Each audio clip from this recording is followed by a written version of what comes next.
Hi Megan, I'm here to answer your questions. For those of you that don't know Megan, her name is Summer9293, and she posed 5 questions to us this morning. So number 1, what is your favorite bread?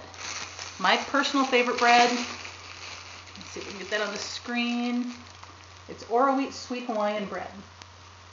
And it's so good, just with like a slice of turkey on it or a tuna sandwich. My absolute favorite. Your favorite word that someone else has used to describe you. And for me, that would have to be way back in the 6th grade, so 30 years ago. I had a teacher named Miss Tardy, and I think she was my favorite teacher of all time.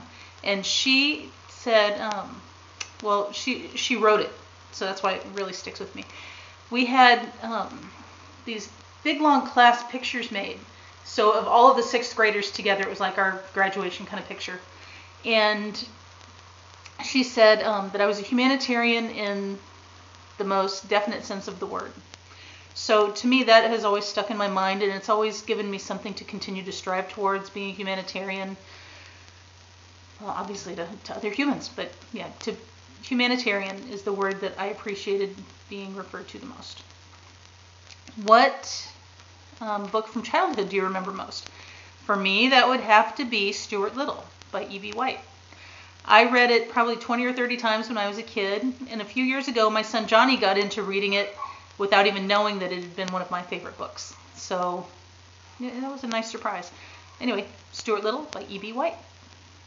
If you could choose one artist, living or dead, to represent you via their work, who would you choose? And I had a couple on that one too.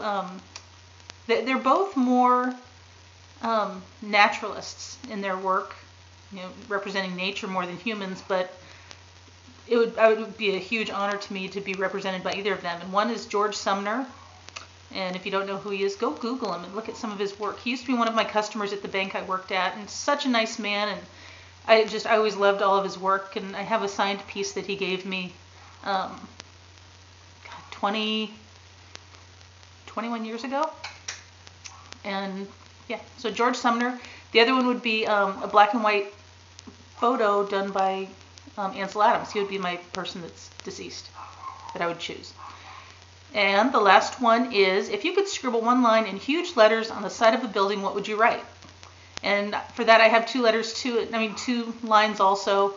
And that goes back to leukemia and lymphoma, team in training for me. And the 2 lines that I would probably make into one big line would be, life should be a marathon, not a sprint, because I feel that everybody deserves to have a long, healthy, happy lifetime. Period. The other one would be, quitting is not an option.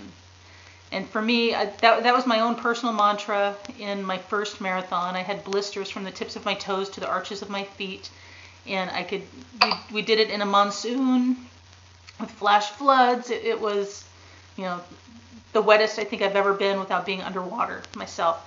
And I kept going through my head, quitting is not an option, quitting is not an option. I was going to make the 26.2 miles no matter what happened. So to me, it got me through that. But in other phases of my life, I've also tried to use that mantra, just reminding myself, quitting is not an option. No matter what you're doing, persevere and try your hardest. And if you keep going, you'll get through it. So persevere, quitting is not an option.